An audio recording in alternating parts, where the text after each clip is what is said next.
नमस्कार, मैं हूं आपके साथ आस्था कौशिक। आज इस पॉडकास्ट में बातचीत के लिए हमारे साथ एक ऐसी राजनीतिक शख्सियत हैं जिनका हाल ही में आपने काफ़ी नाम सुना होगा। जी हाँ, मैं बात कर रही हूं और स्वागत है सर आपका। मनोज पांडे जी आज हमारे बीच में हैं। बहुत स्वागत है सर आपका इस पॉडकास्ट में। जी, थैंक यू। और मुझे लगता है कि आप पहचान भी गए होंगे। समाजवादी पार्टी में रहे हैं एक लंबे वक्त तक। नेताजी मुलायम सिंह यादव के साथ एक एक गाँव एक एक कस्बे में जाकर के लिए पार्टी ने बड़ी जिम्मेदारियां इनको सौंपी हैं, प्रचार किया है। लेकिन हाल ही में समाजवादी पार्टी ने इन पर कार्रवाई की है। मनोज जी, जैसा मैंने परिचय में कहा, आखिर ऐसी क्या गलती हुई कि इतने पुराने समय से आपका साथ सपा के साथ रहा, बहुत महत्वपूर्ण जिम्मेदारियां आपको दी गई, आपको सचिव तक बनाया गया और अचानक पार्टी ने कार्रवाई की और बाहर का रास्ता दिखा दिया? देखिए, परिस्थितियाँ ऐसी आती हैं व्यक्ति के जीवन में, इसमें कोई दो राय नहीं कि लंबे समय तक लगभग 30 वर्ष में समाजवादी पार्टी के साथ रहा और समाजवादी पार्टी में मैंने पूरी निष्ठा से, पूरी मेहनत और ईमानदारी से काम किया। भारत एक ऐसा देश है जिसमें विभिन्न वर्ग, जात, भाषा को बोलने वाले लोग रहते हैं और यही भारत की खूबसूरती रही कि यहाँ पर सब लोग एक साथ रहते हैं। भारत का जो संविधान है, कॉन्स्टिट्यूशन भी है, वो सभी को अपने वर्ग, अपनी जात, अपने धर्म को मानने का अधिकार देता है, उनको पल्लवी तो पोषित करने का काम करता है। जी। हम जिस समाजवादी पार्टी में आए थे आदरणीय नेताजी के साथ, वहाँ जातियों को तोड़ने का संघर्ष चला है और ये एक मुहिम चली है, उस पर बहुत दिनों तक समाजवादी पार्टी ने काम किया है। जातियों को तोड़ने का संघर्ष? जी, मतलब आप सब कह रहे हैं जातियाँ सबको एक हों, सब रखने एक का हों, संघर्ष। समता और समानता। लेकिन इस सोशल इंजीनियरिंग की चर्चा तो बहन जी मायावती के कॉन्टेक्स्ट में होती रही है और समाजवादी पार्टी के लिए तो कहा जाता है कि वो यादव मुस्लिम कॉम्बिनेशन उसका हमेशा एक विनिंग कॉम्बिनेशन रहा है।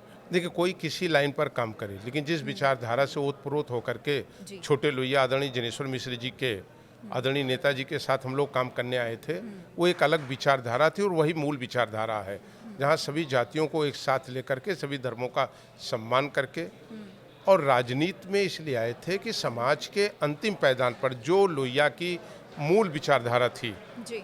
कि समाज के अंतिम पायदान पर खड़े हुए व्यक्ति को इंसाफ मिले, न्याय मिले और वो सामान्य रूप से सबके साथ चल सके, क्या सबके आज साथ की खड़ा मिले। समाजवादी पार्टी इस विचारधारा से अलग है? मतलब एक नेताजी मुलायम सिंह यादव की समाजवादी पार्टी और एक अखिलेश यादव की चुनाव समाजवादी पार्टी, देखिए, क्या फर्क है दोनों? इतिहास में जो चीज़ें दर्ज है ना, उसको आप मिटा सकते हैं ना हम मिटा सकते हैं। वही डॉक्टर राम मनोहर लोहिया ने, जिन्होंने उत्तर प्रदेश के अयोध्या जी में रामायण मेला की शुरुआत किया हो, जिस भारत को पहचाना जाता हो गांधी जी से, तो उस भारत को भगवान राम के, माँ सीता के, लक्ष्मण के भ्रात प्रेम से और हनुमान जी के रूप में भी इसको पहचाना जाता है और उसकी किद्वंतियाँ हैं और उसके लोग किस्से और कहानी सुनाते हैं। तो भगवान प्रभु राम की मर्यादा को भी आप नहीं भूल सकते हैं। आज की सपा में क्या फर्क है? तो जिस डॉक्टर राम मनोहर लोहिया ने अयोध्या में रामायण मेले की शुरुआत किया हो और सबको साथ लेकर के चलने के लिए कहा और कहा हो कि भारत के आदर्श हैं भगवान प्रभु राम, उस पार्टी में ये कैसे हो सकता है कि एक व्यक्ति जिसको कई बार लोगों ने लोकतंत्र में धूल दूषित करने का काम किया, वो भगवान प्रभु राम की मर्यादा के खिलाफ बोले, उनके लिए अशब्दों का इस्तेमाल करे, माँ सीता के बारे में बोले, माँ दुर्गा के बारे में बोले, गंगा नदी को, जी बिल्कुल, गंगा नदी को नाला कहने का काम करे। आज चले गए, लेकिन उन्होंने क्या स्थितियाँ पैदा कर दी थी पार्टी में, लोग असहज हो गए थे। इस भारत में जहाँ पर 135 करोड़ लोग रहते हों, जिसमें 110 करोड़ लोग सनातनी हों, वहाँ पर किसी धर्म को और खासकर हिंदू को, सनातन को गाली देना, ये कहाँ की मर्यादा थी? मैं नहीं कहता हूँ, सबको अपने अपने धर्म को मानने का पूर्ण अधिकार ये भारत का संविधान देता है, लेकिन माफ़ करिए, देश वही चला सकता है जो सबको लेके चले। और ये याद रखिएगा, आज की भाजपा जिसकी बात कर रही है, आपके स्वर मुझे लगता है बहुत हद तक उसी से मिल रहे हैं। ऑफिशियली ज्वाइन कर लिया भाजपा आपने? ने बिल्कुल ज्वाइन कर लिया और सुर की बात नहीं, यही विचारधारा मनोज पांडे के 30 साल के पुराने इतिहास को भी आप उठा के देखेंगे तो वही विचारधारा मिलेगी जिस विचारधारा पर मैं आज बोल रहा हूँ। ये कैसे हो सकता है कि एक गांव में 100 घर हों, 5 लोग खीर पूड़ी खाएं और 95 लोग भूखे मरें? ऐसा नहीं हो सकता। अगर आप पिछड़ी जातियों की बात करती हैं तो लोधी भाई भी हैं, हमारे केवट भाई भी हैं, मल्लाह भी है, कुमार भी है, निषाद भी है, हमारे पटेल भाई भी हैं, हमारे अनुसूचित समाज के भाई हैं, हमारे गौतम समाज के भाई हैं, हमारे पासवान हैं, निर्मल भाई हैं। ठीक है। क्या सबको आप जब आरक्षण देने की बात आएगी, जब आप किसी को देने पर आइए तो फिर आपन आपन देखिए। गांव में हम लोगों के यहाँ गांव में कहावत है, आपन बाटे रेवड़ी आंधर बाटे रेवड़ी और आपन आपन दे, ऐसे नहीं चलेगा। फिर इसमें आप कैसे बहस कर सकती हैं? अच्छा, आप कैसे उंगली उठा और सकती हैं? प्रश्न जो सबके जहन में है और जो हमारे दर्शक भी जानना चाहते हैं वो ये है मनोज जी, क्योंकि आपकी बातों से साफ लग रहा है और आप भाजपा ज्वाइन कर ही चुके हैं कि अब लोगों को विपक्षी पार्टियों में कोई भविष्य नजर नहीं आ रहा है, इसलिए बहुत से नेता अवसर ढूंढ रहे हैं कि उनको भाजपा में मौका मिल जाए। सवाल भविष्य का नहीं है। हम राजनीति में हम लोग इसलिए नहीं आए हैं कि राजनीति से हमें कोई लाभ और पद का ही केवल लालसा है। हम समाज में आए हैं इस राजनीति में कि हम गरीब कमज़ोर का भला कर सकें, समाज के अंतिम पायदान पर खड़े हुए व्यक्ति को न्याय और इंसाफ दिला पाएँ। और यही मनोज पांडे का इतिहास रहा। मनोज पांडे का इतिहास कभी फूलों पे चलने का नहीं रहा, कांटों पे चल करके हम लोग राजनीति में आए हैं।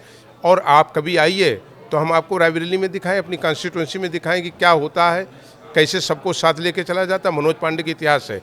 वीरांगना झलकारी बाई को सम्मान देने का, उनकी आदम का मूर्ति लगाने का अवसर हमें मिला। माहेपासी वीरापासी द्वार और किला का जीर्णोद्धार करने का हमें अवसर मिला। सरदार वल्लभ भाई पटेल लौह पुरुष के नाम से जिनका हम लोग सम्मान करते हैं, उनकी मूर्ति लगाने का अवसर हमें मिला। और समाज में कैसे सबको साथ लेके चला जाता है, यही भारत की परंपरा रही है। उस परंपरा को हम लोगों ने हरदम मजबूत करने का काम किया है। रामचरितमानस का अपमान, उसकी प्रतिलिपि को फाड़ना, भगवान श्री राम या हिंदू देवी देवताओं के लिए जिस तरह की अभद्र टिप्पणियां स्वामी प्रसाद मौर्य कर रहे थे, उस वक्त तो आप समाजवादी पार्टी के अंदर ही थे। क्या पार्टी के अंदर इस तरह की बात पहुंचाई गई पार्टी अध्यक्ष के साथ कि भाई से नुकसान हो सकता है या छवि सही नहीं जाएगी, ये तो बहुसंख्यकों की भावना का अपमान है? देखिए, इसके गवाह कि आप असहमति, आप जैसे पुराने और परिपक्व नेता, क्या आप लोगों ने इसको पार्टी मंच पर उठाया? देखिए, ये कोई नई बात नहीं है। वहाँ रह करके भी आप सबके चैनल्स ने दिखाए हैं, न्यूज़ 24 ने कई बार हमारे बयान को दिखाया है। कोई ऐसा नहीं कि आज मैं कोई चीज़ का प्रतिरोध कर रहा हूँ और आज कोई नई चीज़ कह रहा हूँ। मैंने पार्टी में रहते हुए भी, मीडिया में भी और दल में भी, पहले दल में फिर मीडिया में, मैंने इस बात को उठाई। इस गलत जो परंपराएं शुरू की गई थी, इसका मैंने पूरी ताकत से इसका मैंने प्रतिरोध किया और मैंने इस पर अपनी आपत्ति, घोर आपत्ति मैंने इस पर जताई। और मैंने कहा, धर्म हमारे आस्था का विषय है, हर व्यक्ति के आस्था का विषय है, उस पर किसी को टिप्पणी करने का अधिकार नहीं। और मैंने कहा कि एक व्यक्ति को, एक को सेंचुरेट करने से काम नहीं चलेगा। पिछड़ी जातियों में तमाम लोग हैं। अगर हम इस पर सवाल करें तो आप क्या टिप्पणी कर सकती हैं? अगर भारत के प्रधानमंत्री जी ने कहा सबका साथ सबका विकास, अगर आज राशन मिल रहा है, जातियों को नहीं मिल रहा, माफ़ करिए, किसी एक व्यक्ति को नहीं मिला, दल दे करके नहीं मिला, किसान सम्मान निधि मिल रही, जाति दे करके नहीं मिल रही, अगर आवास मिल रहे हैं तो जाति देख के नहीं मिल रहे हैं, अगर लोगों को शौचालय मिले किसी जाति को देख कर नहीं मिला, अगर भारत की अभी तक की सबसे बड़ी महत्वाकांक्षा योजना जिसमें भारत केंद्रीय बजट का 13.6% पेयजल में दिया गया हो, तो टोटी से पानी सबको मिल रहा है। लेकिन इस सब के बाद भी उत्तर प्रदेश के अंदर बीजेपी को नुकसान क्यों हुआ लोकसभा चुनाव के अंदर? आपका आकलन क्या कहता है? इंडिया ब्लॉक यानी समाजवादी पार्टी और कांग्रेस मिलकर ज्यादा सीटें ले गए यहाँ से। देखिए, ये इतिहास भी इस बात का गवाह है। कभी कभी झूठ चल जाता है, सच नहीं चल पाता, लेकिन जनता ने समझ लिया। आज जिन लोगों ने खटाखट की बात की थी, उन्होंने लोगों की गरीबी का मजाक उड़ाने का प्रयास किया और लोगों से वोट ले लिया और फटाफट भाग गए। आज वो लोग कहाँ खड़े हुए हैं जिन लोगों ने इस आस लगा करके कि शायद कॉस हमारे भी खाते में 8800 रुपये आएंगे और हमारे बच्चे भी अच्छे इंग्लिश मीडियम स्कूल में पढ़ लेंगे, हमारे भी पारिवारिक की पृष्ठभूमि और हमारी परिवार की स्थिति आर्थिक रूप से संपन्न होगी, सुदृढ़ होगी। लोगों ने झूठ बोल करके वादा करके वोट ले लिया। किन लोगों ने कहा था कि भारत के संविधान में परिवर्तन करने जाने, किन लोगों ने कहा था आरक्षण समाप्त हो जाएंगे। आज तो आदरणीय प्रधानमंत्री जी के नेतृत्व की बनी हुई सरकार का एक लंबा वक्त हो गया, आज देश जान चुका है। और याद रखिए, झूठ की आयु बहुत थोड़ी दिन की होती है, सच अटल होता है। सच को कई बार परीक्षाएं देनी पड़ती हैं, लेकिन सच सच रहेगा, झूठ झूठ रहेगा। आज भारत ये मान रहा है कि भारत का विकास भारत के यशस्वी प्रधानमंत्री आदरणीय नरेंद्र मोदी जी के नेतृत्व में ही संभव है। वही एक अकेले व्यक्ति हैं जो सबका साथ सबका विकास केवल नारा नहीं दिया, बल्कि उसको धरातल पर उतारने का काम किया। मनोज जी, अब ये इस स्थिति को आप कैसे समझाएंगे कि पहले जब आप उस तरफ थे तो 69,000 शिक्षक भर्ती मामले में घोटाला हुआ है, आरक्षण मारा गया है, पिछड़ों का हक मारा गया, आप ये आवाज़ उठाते थे। आज आप बीजेपी में हैं, आज आपको ये समझाना पड़ेगा कि भाई कोई आरक्षण नहीं मारा गया, किसी संविधान की हत्या नहीं हुई, हर नौजवान को नौकरी मिलेगी। तो अब उस तरफ से इस देखिए, मैंने कहा कि इतिहास में लिखी हुई बातें मिटाई और झुटलाई नहीं जा सकती। भी सवाल ये भी होगा कि 1995 में उत्तर प्रदेश में जिला पंचायत के चुनाव हुए, 73 जिला पंचायत अध्यक्ष चुने गए और 58 जिला पंचायत अध्यक्ष एक जात के कैसे चुन करके आ गए, कहाँ से कहाँ चला गया था अनुसूचित समाज का आरक्षण, कहाँ अन्य पिछड़े जो हमारे पटेल भाई हैं, लोधी भाई हैं, हमारे भुजवा भाई हैं, कुमार हैं, प्रजापति हैं, केवट हैं, मल्ला हैं, निषाद, ये क्यों नहीं जिला पंचायत के अध्यक्ष बने, क्यों नहीं पाल समाज के लोग बने। तो ये देखिए अगर बातें उठेंगी बहुत दूर तक जाएंगी। उत्तर प्रदेश का पिछड़ा और दलित भाई ये जानता है कि ये कुछ लोग संघर्ष के रास्ते से हट करके छोटे रास्ते से चल करके सत्ता की शीर्ष पर पहुंचना चाहते हैं। जनता जानती है, जनता बड़ी नज़दीकी से उसको देखती है, अध्ययन करती है और अपना निर्णय देने काम करती है। जब समय आएगा वो सही निर्णय फिर देने का काम करेगी।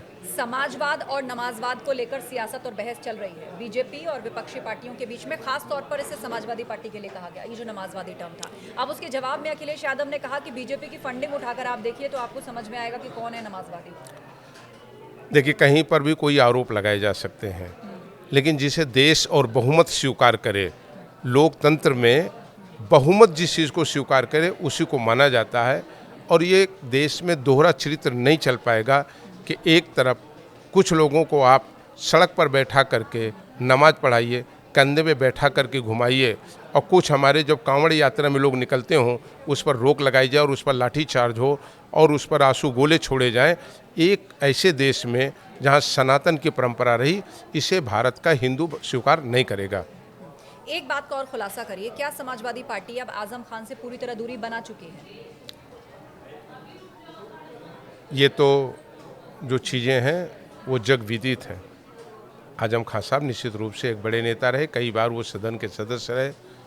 मैंने एक बयान उनकी धर्मपत्नी का सुना और जो बयान पूरे देश में चल रहा है, उन्होंने कहा कि हमें समाजवादी पार्टी पर भरोसा नहीं है।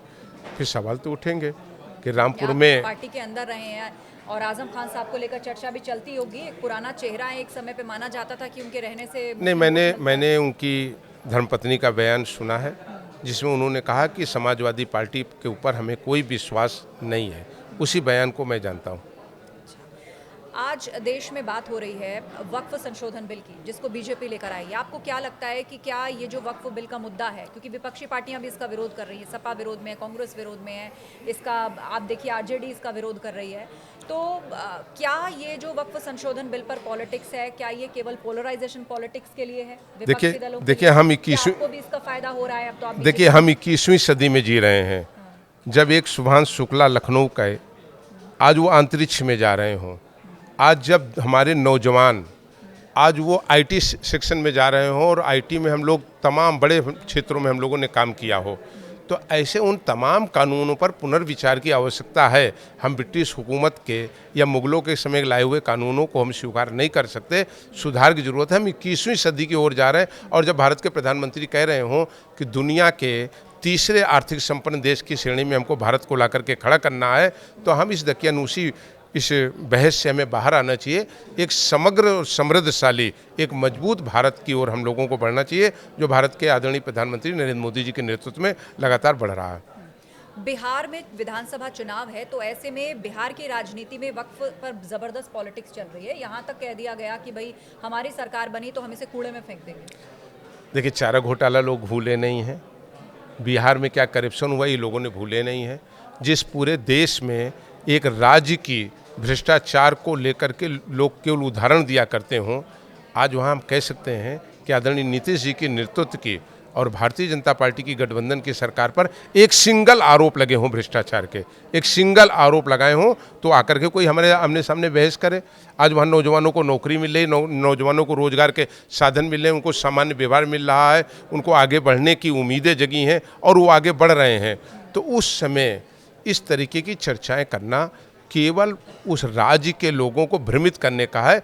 आज बिहार विकास की ओर बढ़ चला है और बिहार का नौजवान ये जानता है, आज नौजवान को रोजगार चाहिए, नौजवान की जो उम्मीदें हैं, जो उनके सपने हैं, वो सपने वो सच करना चाहते हैं और वो समझ चुके हैं कि इसको अगर कोई कर सकता है तो भारतीय जनता पार्टी और भारतीय जनता पार्टी की गठबंधन की सरकारें ही कर सकती हैं, जो एक बड़े समग्र विचारधारा से आगे बढ़ रही हैं, सबका साथ सबका विकास। मनोज जी, लेकिन मौजूदा दौर में मंडल वर्सेस कमंडल की राजनीति के माहौल को फिर से खड़ा किया जा रहा है। लोगों को उम्मीद है कि इससे शायद जीत मिले या इससे शायद वो अपने वोट बैंक को एक साथ ला करके जीत हासिल कर पाए। बिहार के चुनावी मैदान में भी यही हो रहा है। ये जो यादव पॉलिटिक्स है और अगड़ा वर्सेस पिछड़ा। इतिहास ऐसे नहीं रहे हम लोगों के। इतिहास यही रहा कि देश ने उसी को स्वीकार किया जिसने देश में सबको जोड़ने का काम किया और सबको साथ लेकर के चलने का काम किया। उन लोगों का इतिहास कभी अच्छा नहीं रहा, इतिहास में उनको कभी स्थान नहीं दिया गया जिन्होंने भाई को भाई से लड़ा करके सत्ता की शीर्ष कुर्सी पर बैठने का काम किया हो। और अगर मैं उदाहरण दूंगा तो बहुत समय लग जाएगा। ऐसे बहुत उदाहरण हैं जिन लोगों ने लोगों को तोड़ने का काम किया, वो बहुत दिनों तक टिक नहीं पाए और इतिहास ने भी उनको कभी सम्मान देने का काम नहीं किया। समाज उन्हीं के साथ खड़ा रहता है जो सबको साथ लेकर के चलेंगे और सबको जोड़ने का काम करेंगे। अखिलेश यादव अपना 52वां बर्थडे मना रहे हैं और उनके बर्थडे पर तमाम कार्यकर्ताओं ने सुंदरकांड का पाठ रखा है। पान भंडारा लगाया नहीं, गया है, आम भंडारा लगाया मैं भी गया है। बहुत सारी बधाई दूंगा, बहुत शुभकामनाएं दूंगा उनके दीर्घायु होने का, उनके लंबे जीवन का। मैं भी उन्हें आपके इस चैनल के माध्यम से आदरणीय अखिलेश जी को बहुत बहुत बधाई देना चाहता हूं, बहुत बहुत शुभकामनाएं उनके जन्मदिन पर मैं देना चाहता हूं। आखिर बात क्यों नहीं बनी आपकी सपा की यंग लीडरशिप के साथ? तालमेल में कहाँ गड़बड़ रह गई? नहीं, क्या आप हमें बुजुर्ग मानती हैं क्या? मैं बुजुर्ग नहीं हूँ और मेरे बहुत अच्छे रिश्ते रहे। कुछ सिद्धांत और विचारधाराओं में अंतर आए हैं और मैंने फिर आपसे कहा और बड़ी विनम्रता से मैं आपसे कहना चाहता हूँ, मनोज पांडे सिद्धांत और विचारधारा की राजनीति करते हैं, सत्ता की केवल लोलुपता की राजनीति नहीं करते हैं।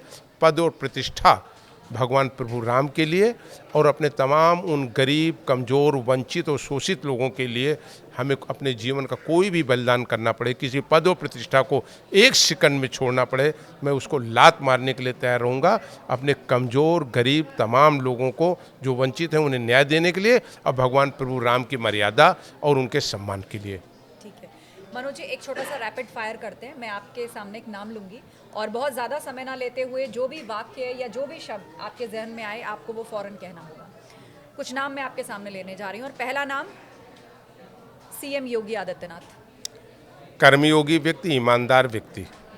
तेजस्वी यादव। विवादित व्यक्ति। राहुल गांधी। थके हुए लोग। अमित शाह। देश के दूसरे लौह पुरुष। अखिलेश यादव। कुछ नहीं कहना। बहन जी मायावती। बीती बात। प्रधानमंत्री मोदी। देश के गौरव, पूरी दुनिया में भारत का नाम आगे बढ़ाने वाले और मजबूत करने वाले। बहुत बहुत धन्यवाद मनोज जी, आप हमारे शो पर आए और आपने हमसे बातें की, तमाम सवालों के जवाब दिए। बहुत धन्यवाद जी, थैंक यू, नमस्ते।